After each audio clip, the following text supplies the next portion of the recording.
അത്രയ്ക്ക് കഷ്ടപ്പെട്ട് ഞാൻ എൻ്റെ ജീവിതം അങ്ങനെ കഷ്ടപ്പെട്ടാ ജീവിച്ചത്. ഞാൻ ഒരു മുന്നിൽ കരഞ്ഞിട്ടില്ല. പക്ഷെ നിങ്ങൾ എല്ലാവരും എന്നെ വെടിയെന്നാ വിളിക്കുന്നത്. ഞാൻ എത്ര കഷ്ടപ്പെട്ടാ ജീവിതം. വളരെ വിരലിലുണ്ടാവുന്ന ആൾക്കാർ 10 പേരുമായിട്ട് പോലും എനിക്ക് സെക്ഷൽ കോണ്ടാക്ട് ഉണ്ടായിട്ടില്ല. എന്റെ തൊണ്ട് വീഡിയോ വരെ ഇറങ്ങിയിട്ടുണ്ട്. ശരിക്കും കളിക്കാൻ ഇഷ്ടമാണോ? കളിക്കാൻ ഇഷ്ടമാണ്. ഇപ്പൊ വെടിയാണെന്നോ നിങ്ങൾ പറയുന്നുണ്ടോ? ആലോചിക്കണം. രാവിലെ അല്ല ആൾക്കാർ പറയുന്നുണ്ട്.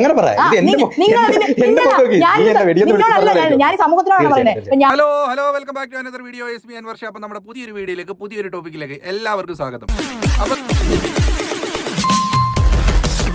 അപ്പോൾ ഇന്നത്തെ ടോപ്പിക് എന്താണെന്നുള്ളത് നിങ്ങൾ വീഡിയോ കണ്ടപ്പോൾ, തുടക്കം കണ്ടപ്പോൾ മനസ്സിലായി കാണുമല്ലോ. അപ്പോൾ അത് തന്നെയാണ് നമ്മുടെ ശ്രീലക്ഷ്മി അറക്കൽ, ഫെമിനിസ്റ്റുകളുടെ തലതൊട്ടമ്മയായ ശ്രീലക്ഷ്മി അറക്കലിന്റെ കണ്ണീരാണ് നമ്മുടെ ഇന്നത്തെ വീഡിയോ.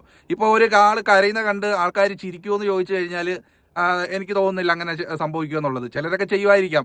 പക്ഷേ കേരളത്തിൽ ഒട്ടുമിക്ക ആൾക്കാരും ഒരു കണ്ണീര് കണ്ടിട്ട് ചിരിച്ചു. അതാരുടെയാണ്? ഈ ശ്രീലക്ഷ്മി അറക്കലിന്റെ കണ്ണീരാണ്. അപ്പോൾ അതെന്തുകൊണ്ടാണ് എന്ന് വെച്ചാൽ അവരുടെ നിലപാടും അവരുടെ വാക്കും പ്രവൃത്തിയും എല്ലാം അതാണ്. നമുക്ക് ആ വീഡിയോകളിലേക്ക് കടന്നു വരാം. അതിനു മുമ്പായി നമ്മളെ ആദ്യമായി കാണുന്നവർ നമ്മുടെ ചാനൽ ഒന്ന് സബ്സ്ക്രൈബ് ചെയ്യുക. ഫേസ്ബുക്കിൽ കാണുവാണെങ്കിൽ ഒന്ന് ഫോളോ ചെയ്യുക. കൂടാതെ നിങ്ങൾ ലൈക്കും ഷെയറും കമന്റും ഹൈപ്പും ഒക്കെ നൽകി നമ്മളെ മാക്സിമം സപ്പോർട്ട് തരിക. അപ്പോൾ നിങ്ങൾക്കറിയാലോ, ഒരു കേരളത്തിൽ അറിയപ്പെടുന്ന ഫെമിനിസ്റ്റാണ് നമ്മുടെ ശ്രീദേവി അറക്കൽ. അവർ പണ്ടൊരു ഇന്റർവ്യൂവിനകത്ത് പറയുന്നുണ്ടായിരുന്നു, എനിക്ക് ആണുങ്ങളെ ഇഷ്ടമേ അല്ല എന്നുള്ളത്.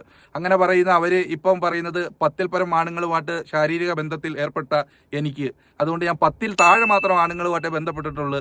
അത് എന്നെ നിങ്ങൾ ഒരിക്കലും ഡാഷ് എന്ന് വിളിക്കരുത്. എന്തിനാണ് എന്നെ അങ്ങനെ വിളിക്കുന്നത് എന്നാണ് അവർക്ക് ചോദിക്കാനുള്ളത്. നമുക്ക് അവരുടെ പഴയതും പുതിയതുമായ ചില ഇന്റർവ്യൂവിലെ പ്രശസ്തമായ കുറച്ച് ഭാഗങ്ങൾ കാണാം. എന്നിട്ട് നമുക്ക് അതിനെക്കുറിച്ച് സംസാരിക്കാം. ആരും സ്കിപ്പ് അടിച്ച് പോകല്ല, അവസാനം വരെ കാണുക. നമ്മുടെ ശ്രീലക്ഷ്മി ചേച്ചിക്ക് പറയാനുള്ളത് എന്തൊക്കെയാണെന്ന് നമുക്കൊന്ന് കേൾക്കാം. എന്നിട്ട് ബാക്കി നമുക്ക് സംസാരിക്കാം. ഞാൻ 5 മണിക്ക് രാവിലെ എണീറ്റ് കുളിച്ച് ട്യൂഷന് പോയി. അവിടെ നിന്ന് നേരെ BEd കോളേജിൽ പോയി പഠിച്ച് അവിടെ നിന്ന് വീട്ടിൽ വരാതെ രാത്രി പിന്നെ അടുത്ത ട്യൂഷൻ പോയി എടുത്ത് രാത്രി 8 മണിക്ക് വന്നിട്ട് വീണ്ടും BEdന്റെ എല്ലാ വർക്കും എഴുതിയെടുത്ത് അങ്ങനെ ജോലി ചെയ്ത് ജീവിച്ച ഒരാളെ നിങ്ങൾ വേണ്ടിയെന്ന് പറയരുത്. അത് സീരിയസ് ആയിട്ട് ഭയങ്കര മോശമാണ്. കാരണം ഞാൻ അത്രയ്ക്ക് കഷ്ടപ്പെട്ട് ഞാൻ എൻ്റെ ജീവിതം അങ്ങനെ കഷ്ടപ്പെട്ടാ ജീവിച്ചത്. ഞാൻ ഒരു മുന്നിൽ കരഞ്ഞിട്ടില്ല. പക്ഷെ നിങ്ങൾ എല്ലാവരും എന്നെ വെടിയെന്നാ വിളിക്കുന്നത്. ഞാൻ എത്ര കഷ്ടപ്പെട്ടാ ജീവിതം. അതിന്റെ ഒരു ആൻസർ എന്ന് പറഞ്ഞാൽ വേറെ കൺട്രീസിൽ ആ റോമിയോ ജൂലിയറ്റ് ക്ലോസ് എന്ന് പറയുന്ന പോലെ ഇവിടെയും ആ സാധനം വേണമെന്നാണ് അതിന്റെ. ഈ കണ്ണീര് നിങ്ങൾ എല്ലാവരും കണ്ടല്ലോ. അവർക്ക് അത്രയും വിഷമമുണ്ട് നിങ്ങളൊക്കെ അങ്ങനെ വിളിക്കുന്നതിൽ. അതുകൊണ്ട് ഇനി ആരും ചേച്ചി അങ്ങനെ വിളിക്കല്. ചേച്ചിക്ക് ഫെമിനിസം കൂടുതലുണ്ടെങ്കിലും ഇനി മേലാലും ആരും അങ്ങനെ ഒന്നും വിളിക്കലില്ല. ആണുങ്ങളെ വായി തോന്നുന്ന എന്തും പറയും, പക്ഷേ തന്നെ തിരിച്ചൊന്നും പറയല്. ഒരുപാട് കഷ്ടപ്പെട്ട് വന്നതാണ് അവര് കേട്ടോ. അപ്പം അതെല്ലാവരും ഒന്ന് ഓർമ്മയിൽ വെച്ചേക്കണം. ബാക്കി കേൾക്കാം നമുക്ക്. നമ്മള് മായാനദി സിനിമയിലാണ് സെക്സ് ഈസ് നോട്ട് പ്രോമിസ് എന്നൊരു ഡയലോഗ് വന്നതിന് ശേഷം വോളണ്ടറി ആയിട്ട് ആൾക്കാർ ഇഷ്ടപ്പെടുന്നതിന് മുമ്പ് തന്നെ ഡേറ്റ് ചെയ്ത് ഒരു റൂം എടുക്കുന്നു, പോകുന്നു. അങ്ങനെ ഒരു സിസ്റ്റം വന്നപ്പോഴാണ് ഈ പ്രശ്നങ്ങൾ കൂടി വന്നത്. ഇപ്പൊ അത് തെറ്റാണെന്നൊന്നും എനിക്ക് പറയാൻ വേണ്ടി പറ്റത്തില്ല. ഇപ്പൊ എന്റെ ലൈഫിൽ അങ്ങനെ ഉണ്ടായിട്ടുണ്ട്. അതായത് ഞാനിപ്പോ എനിക്കൊരു ഒരാണിനോട് ക്രഷ് തോന്നി. ഞാൻ എന്ത് ചെയ്തു, എന്താ പറയാ, ഞാൻ അവനുമായിട്ട് സെക്ഷൽ കോണ്ടാക്റ്റിൽ ഏർപ്പെട്ടു. എന്നിട്ട് അതിനുശേഷം കുറെ നാൾ കഴിഞ്ഞ് പിന്നെ ഇത് കണ്ടിന്യൂസ് ആയിട്ട് അതായത് ഇപ്പൊ ഞാൻ എന്റെ ജീവിതത്തിൽ സെക്ഷൽ കോണ്ടാക്ട് ചെയ്ത ആൾക്കാര് ഇപ്പം എന്താ പറയാ വളരെ വിരലിലുണ്ടാവുന്ന ആൾക്കാർ 10 പേരുമായിട്ട് പോലും എനിക്ക് സെക്ഷൽ കോണ്ടാക്ട് ഉണ്ടായിട്ടില്ല. ഇപ്പൊ അങ്ങനെ ഇങ്ങനെ തമാശയൊക്കെ എന്റെ കൂട്ടുകാരൊക്കെ പറയുമ്പോൾ ഇവര് പറയും, എടി നിനക്ക് 10 പേരുമായിട്ട് പോലും റിലേഷൻഷിപ്പില്ല, എന്നിട്ടാണോ നീ ഈ പേര് മൊത്തം കേൾക്കുന്നതെന്നൊക്കെ. അതാരാണ് അങ്ങനെ പറഞ്ഞ കൂട്ടുകാര്? എടീ, നിനക്ക് 10 പേരുമായിട്ട് പോലും ബന്ധപ്പെടാൻ സാധിച്ചില്ലേ എന്ന് ചോദിച്ച ഫെമിനിറ്റി കൂട്ടുകാരികൾ ആരാണ്? അതുകൂടെ ഒന്ന് പറഞ്ഞു ഞങ്ങൾക്ക്.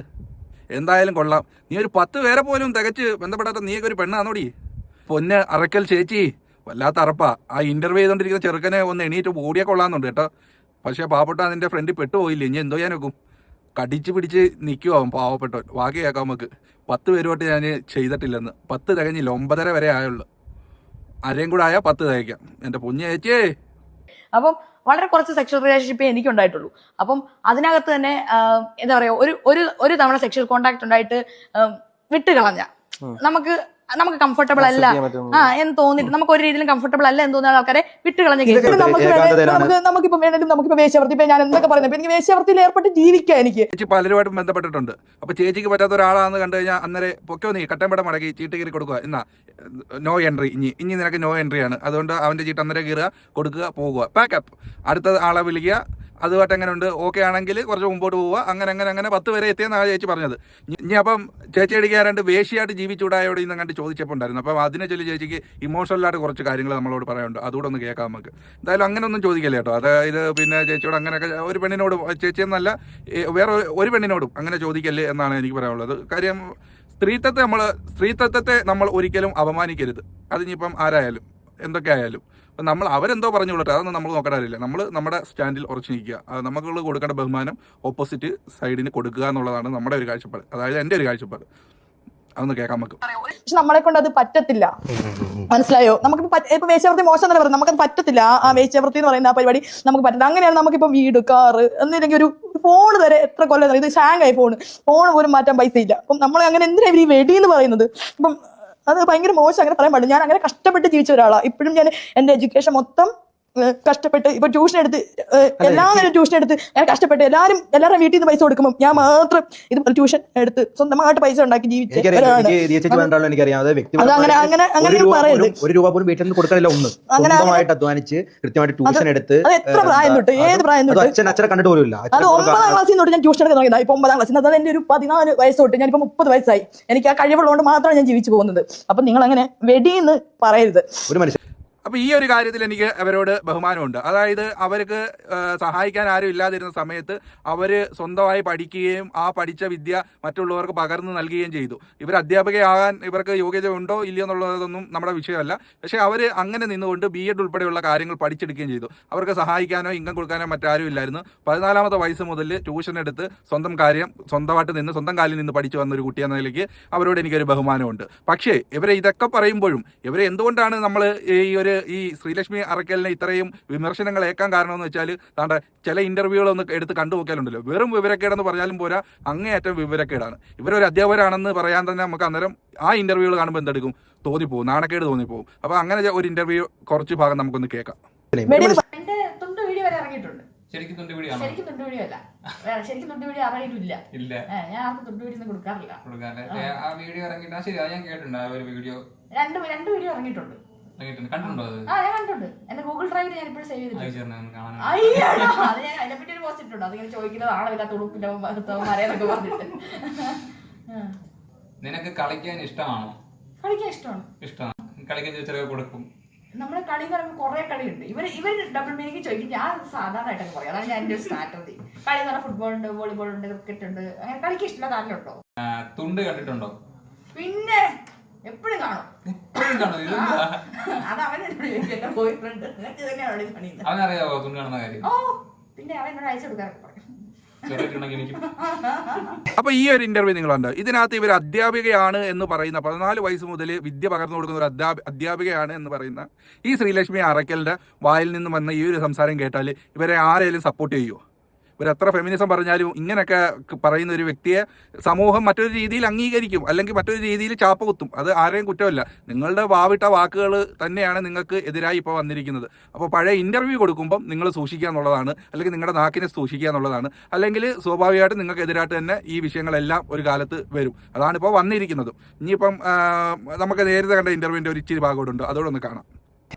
ഇത് മാത്രമല്ല, ഇപ്പൊ തന്തയില്ലാത്തവൻ വിളിക്കുന്നുണ്ട്, ഇപ്പൊ പല തന്തയ്ക്ക് ഉണ്ടായത് അങ്ങനെയൊക്കെ വിളിക്കുന്നുണ്ടല്ലോ. അപ്പൊ അതെന്തുകൊണ്ടാണ്? എന്റെ അമ്മ അംഗൻവാടി ടീച്ചറായിട്ടാണ് ജോലി ചെയ്യുന്നത്. അപ്പൊ അംഗൻവാടി ഇപ്പൊ അവർ കിട്ടുന്ന 12,000 രൂപ അമ്മയ്ക്ക് ആ സമയത്ത് കിട്ടിക്കൊണ്ടിരുന്നത്. എന്റെ ചെറുപ്പത്തിൽ 600 രൂപയ്ക്ക് മാസത്തിൽ കിട്ടുന്നത്. അതുകൊണ്ട് എന്താണുള്ളത്? അതുകൊണ്ട് കഷ്ടപ്പെട്ട് എന്റെ അമ്മയിലെ സക്കാത്ത് വാങ്ങാൻ പോയിട്ടുണ്ട്, അറിയാമോ? എന്നെ ഈ ഭക്ഷണം തരാൻ വേണ്ടിയിട്ട് വീടിന്റെ അടുത്തുള്ള ആൾക്കാരടുത്ത് സക്കാത്ത് പോയി വാങ്ങിയിട്ട് എനിക്ക് ഫുഡ് തന്നിട്ടുണ്ട്. അങ്ങനെ ഒരു അമ്മയെ പറ്റിയിട്ട് അങ്ങനെ നമ്മുടെ വീടുകളിലൊക്കെ പോകുമല്ലോ, അങ്ങനെ വരെ നമുക്ക് നമ്മുടെ വീടിന്റെ അടുത്തുള്ള ആൾക്കാർ തരുന്ന ഭക്ഷണം, അങ്ങനെ പട്ടിണി കിടന്ന് ജീവിച്ചിട്ടുണ്ട്. അങ്ങനെ പോലും എന്റെ അമ്മയൊന്നും ഒരു മോശമായിട്ട് പോവാത്തൊരു സ്ത്രീയെ പറ്റിയിട്ടൊക്കെ നിങ്ങൾ ഇങ്ങനെ എന്നോട് ദേഷ്യം അങ്ങനെയൊന്നും പറയരുത്. അത് ഭയങ്കര മോശമായിട്ടുള്ള കാര്യമാണ്. ഇത് നല്ല ആൾക്കാരും ചീത്ത ആൾക്കാരും ഉണ്ട്, എല്ലാ സമൂഹത്തിലും ഉണ്ട് നല്ല ആൾക്കാരും ചീത്ത ആൾക്കാരും. നമ്മളിപ്പോൾ ആണ് പെണ്ണ് എന്നൊക്കെ പറയുമ്പോഴും നമുക്കത് ബൈനറിയിൽ അങ്ങനെ ചെയ്യാൻ വേണ്ടി പറ്റില്ല. ആണുങ്ങളിലും നല്ല ആൾക്കാരും മോശം ആൾക്കാരും ഉണ്ട്, പെണ്ണുങ്ങളിലും നല്ല ആൾക്കാരും മോശം ആൾക്കാരും ഉണ്ട്. പക്ഷേ ഈ സമൂഹം പക്ഷേ അത്ര ഇപ്പൊ നമ്മൾ LGBTQ പറ്റി പറയുമ്പോഴും അതിനകത്തും നല്ല ആൾക്കാരും മോശം ആൾക്കാരും ഉണ്ട്. പിന്നെ ഈ മോശമായ ആൾക്കാർ തന്നെ എല്ലാ കാര്യത്തിലും മോശമായിരിക്കില്ല, ചില കാര്യത്തിൽ നല്ലതായിരിക്കും അവർ. അങ്ങനെ നമ്മുടെ മനുഷ്യന്റെ ബിഹേവിയർ എന്ന് പറയുന്നത് ഭയങ്കര വൈഡ് ആയിട്ടുള്ള കാര്യമാണ്. നമുക്ക് ആരെയും അങ്ങനെ അടിച്ചു താഴ്ത്താനോ ഒന്നും ഇയാൾക്ക് അതായത് ഇപ്പം വേടനായിട്ടുണ്ടെങ്കിൽ രാഹുൽ മാങ്കൂട്ടത്തിലായിട്ടുണ്ടെങ്കിലും ഒക്കെ എന്ന് വെച്ചാൽ അവരുടെ സെക്ഷൽ ലൈഫിൽ ഒരു ഡിസിപ്ലിൻ ഇല്ലാതായി പോയതുകൊണ്ടാണ് ഇങ്ങനെയൊക്കെ സംഭവിച്ചതെന്നാണ് എനിക്ക് മനസ്സിലായത്. അപ്പം സെക്ഷൽ ലൈഫിൽ ഡിസിപ്ലിൻ ഉണ്ടാവുമായിരുന്നുവെങ്കിൽ തെളിവിന്റെ ഡിസിപ്ലിൻ എന്ന് പറയുമ്പോഴത്തേക്ക് നമ്മൾ എന്താ പറയാ, ഇപ്പൊ നമുക്ക് ഇപ്പൊ നമ്മൾ കുറച്ച് ഫേമസ് ആകുമ്പോൾ അതിപ്പോ ഞാൻ ആയിക്കോട്ടെ ഇപ്പൊ നീ ആയിക്കോട്ടെ ഒരുപാട് ആൾക്കാർ നമ്മളെ അപ്രോച്ച് ചെയ്യാൻ വേണ്ടി വരും. അത് നമ്മൾ ഫേമസ് ആയിട്ടുള്ള ഒരു ഫിഗറിനെ അപ്പം അത് പക്ഷെ ആ ഫേമസ് ആയിട്ടുള്ള സംഭവങ്ങൾ മിസ്യൂസ് ചെയ്യാതിരിക്കും. ഇപ്പൊ സ്ത്രീകളാകുമ്പോൾ എനിക്ക് എന്റെ നേരത്തെ ഇപ്പൊ ആണുങ്ങൾ മെസ്സേജ് അയക്കുമ്പോൾ എനിക്ക് ഓപ്ഷൻ ഉണ്ട് തിരഞ്ഞെടുക്കാതിരിക്കാനുള്ളത്. പക്ഷെ ആണുങ്ങൾ ഞാൻ കണ്ടിട്ടുള്ള കുറെ ആൾക്കാർ കണ്ടിട്ടുള്ളത് അങ്ങനെ എല്ലാ ആണുങ്ങളും ഞാൻ കണ്ടിട്ടുണ്ട്. ഫേമസ് ആയ ആണുങ്ങൾ അങ്ങനെ അവർ സൂക്ഷിച്ച് നിൽക്കുന്ന ആൾക്കാർ കണ്ടിട്ടുണ്ട്. ചില കുറെ ആൾക്കാർ ഞാൻ അങ്ങനെ കണ്ടിട്ടുണ്ട്. ചില ആണുങ്ങളൊക്കെ എന്താ പറയാ ഇങ്ങോട്ടേക്ക് മെസ്സേജ് അയക്കുമ്പോൾ അതിനെ മുതലെടുക്കും. മീൻസ് ഇപ്പൊ ഞാൻ പറയുന്നത് ഇങ്ങോട്ട് ക്രഷ് തോന്നിയാലും നിങ്ങൾ വളരെ സൂക്ഷിച്ച് എന്താ പറയാ ലൈംഗിക ജീവിതം മാനേജ് ചെയ്യുക. അത് ഈ ഒരു കാര്യം കറക്റ്റ് ആണ്. ഈ അറക്കൽ പറഞ്ഞ ഈ ഒരു കാര്യം സെലിബ്രിറ്റി ആയിട്ട് നിൽക്കുന്നവർ ഈ ലൈംഗികപരമായിട്ടുള്ള കാര്യങ്ങൾ വരുമ്പോൾ നിങ്ങൾ സൂക്ഷിച്ച് കൈകാര്യം ചെയ്യുക. ഇല്ലെങ്കിൽ നിങ്ങളുടെ ഈ ഒരു വാർത്ത പുറം ലോകത്ത് വരുമ്പോഴത്തേക്ക് അത് പല രീതിയിലേക്ക് വ്യാഖ്യാനിക്കപ്പെടും. നിങ്ങൾ പോലും ചിന്തിക്കാത്ത തരത്തിലേക്ക് അത് കൊണ്ടുപോയെത്തിക്കും. അത് നിങ്ങളുടെ കരിയറിനെ തന്നെ മാറ്റിമറിച്ചേക്കാം. അതൊരു കേസ് കിട്ടും. പിന്നെ ശ്രീലക്ഷ്മി അറക്കൽ എന്നുള്ള ആ ഒരു പെൺകുട്ടിയോടുള്ള വിരോധം വെച്ചുകൊണ്ട് അവരുടെ അമ്മയെ പറയുന്നതിനോട് എനിക്ക് ഒരിക്കലും യോജിപ്പില്ല. നമ്മൾ അതിനെ അംഗീകരിക്കുന്നതുമല്ല. ഒരിക്കലും ഒരു സ്ത്രീയെ അപമാനിക്കുന്നതിന് ഞാൻ കൂട്ടു നിൽക്കുകയില്ല. നമ്മൾ ഈ എടുത്ത ശ്രീലക്ഷ്മി അറക്കൽ എന്ന് പറയുന്ന ഈ പെൺകുട്ടി എടുത്ത ചില നിലപാടുകളോട് മാത്രമാണ് നമ്മൾ എതിർപ്പ് പറഞ്ഞത്. ഇവർക്ക് ആണുങ്ങളെ വേണ്ട, ആണുങ്ങളെ ഇഷ്ടമല്ല എന്നൊക്കെ പറഞ്ഞ് ഇന്റർവ്യൂ കൊടുത്ത ഇവർ ആണുങ്ങളുമായിട്ട് സെക്ഷൽ ലൈഫിൽ ഏർപ്പെട്ട കാര്യങ്ങളെക്കുറിച്ച് എടുത്തു പറഞ്ഞപ്പോൾ ആ ഒരു വീഡിയോ കണ്ടുകൊണ്ടാണ് ഇത് നമുക്ക് ചെയ്യാമെന്ന് കരുതി ഞാൻ നിങ്ങളുടെ മുമ്പിലേക്ക് കൊണ്ടുവന്നത്. ഇവരുടെ ഈ ഒരു നിലപാടിനെ കുറിച്ച് മാത്രമാണ് നമുക്ക് എതിർപ്പ്. ഒരു സ്ത്രീയെ നമ്മൾ അപമാനിക്കാൻ വേണ്ടി ചെയ്ത വീഡിയോ അല്ല, അങ്ങനെ നമ്മൾ ചെയ്യുകയില്ല. അതുകൊണ്ട് ശ്രീലക്ഷ്മിക്കെതിരായി നിങ്ങൾക്ക് എന്തെങ്കിലും പറയാനുണ്ടെങ്കിൽ അവർക്ക് എതിരായി മാത്രം പറയുക. അപ്പോൾ ഈ വീഡിയോ നിങ്ങളോടൊന്ന് പങ്കുവെക്കണം എന്ന് കരുതി അങ്ങനെ കൊണ്ടുവന്നതാണ്. അപ്പോൾ ഇതുവരെ നമ്മളെ കേട്ട എല്ലാവർക്കും നന്ദി പറയുന്നു. അപ്പോൾ നമുക്ക് മാക്സിമം സപ്പോർട്ട് തരിക. നമ്മുടെ ചാനൽ സബ്സ്ക്രൈബ് ചെയ്യുക, പിന്നെ ലൈക്ക് ചെയ്യുക, ഷെയർ ചെയ്യുക, കമൻറ്റ് ചെയ്യുക. വീണ്ടും നമുക്കൊരു വീഡിയോയുമായി കാണാം. അതുവരെയും എല്ലാവർക്കും ബൈ. താങ്ക്